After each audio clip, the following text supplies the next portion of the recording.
வந்து நண்டு இருக்கு, இறால் இருக்கு, நெத்தல் இருக்கு, அதோட இது வந்து ஃபிஷ் கறி இருக்கு, நிறைய ஃபிஷ் இருக்கு. அப்புறம் இன்னுமே நிறைய நான் ஆர்டர் பண்ணியிருக்கேன். அது எல்லாமே வேணும், அது எல்லாத்தையும் நானே சாப்பிடுவேன். எல்லாம் வந்தோடனே எல்லாத்தையுமே நீங்கள் பாருங்க, மறக்காம வீடியோவை ஸ்கிப் பண்ணாமல் ஃபுல்லாக பாருங்க.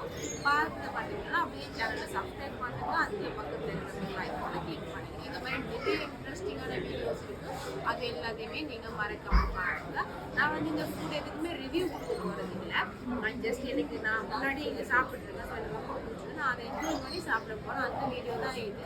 ஸோ ஸ்கிப் பண்ணாமல் பார்த்துட்டு கமெண்ட் சொல்லுங்கள்.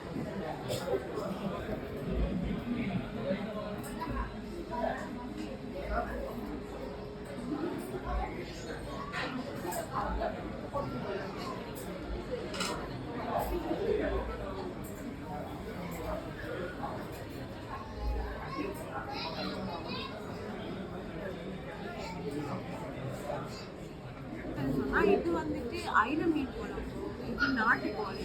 நாட்டுக்கோழி தான் எங்கள் ஊரில் அவ்வளோ ஈஸியாக கிடைக்காது, அதனால இங்கே வார டைம் சாப்பிட்டா தான் உண்டு.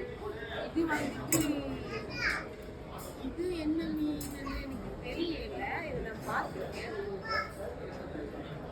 இது வஞ்சிர மீன், பெருசாக இருக்கிறது. சின்னதாக இருக்கிறது வந்து ஐர மீன். இது ரொம்ப ஃபேமஸான மீன், அதோட ரொம்ப டேஸ்ட்டாக இருக்கும். நான் சாப்பிட்டு பார்த்துருக்கேன். இப்போ வந்துட்டு இந்த பவுல் நிறைய ரைஸ் இருக்கு, சூடா இருக்கு, அதை தூங்க முடியாம கஷ்டமா வேற இருக்கும். தூங்க முடியாம எப்படி தூங்கிட்டு வந்தாங்களே தெரியல எனக்கு.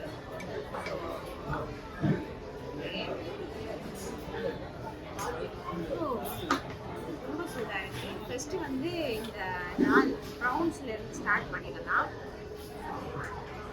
எங்களோட ஃபோக்கஸ் ஃபுல்லாகவே இன்னைக்கு ரைஸ்ல இருக்க போகிறதுல சுற்றி இருக்கிற ஐட்டம்ஸ் தான். அதனால வந்துட்டு அடுத்த இந்த ஐர மீன் குழம்பு ரெட்டா அப்படியே பார்க்கவே ஸ்பைஸாக இருக்கிற மாதிரி இருக்கு. அடுத்தது நாட்டுக்கோழி, நல்ல பெரிய பெரிய போன்ஸ். எனக்கு உண்மையாகவே இந்த போன்ஸ் வந்து ரொம்ப பிடிக்கும் நாட்டுக்கோழியில்.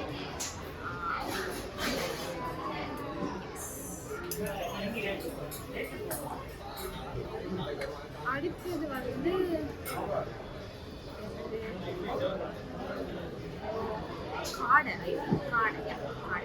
காடை பெப்பர் ஃப்ரை. எஸ், காடை.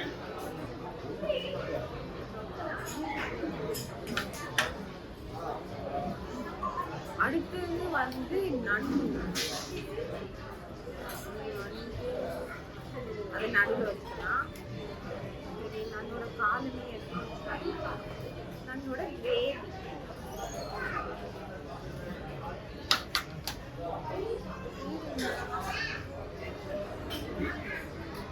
இது வந்துட்டு வஞ்சிரம் மீன், அது கொஞ்சம் பெருசா இருக்கு. அந்த இதுல வச்சு அதோட குழம்பு எடுத்து அப்படியே தேவைன்னா சாப்பிட்டு. சரி, இப்ப சாப்பிட ஸ்டார்ட் பண்ண போறேன்னா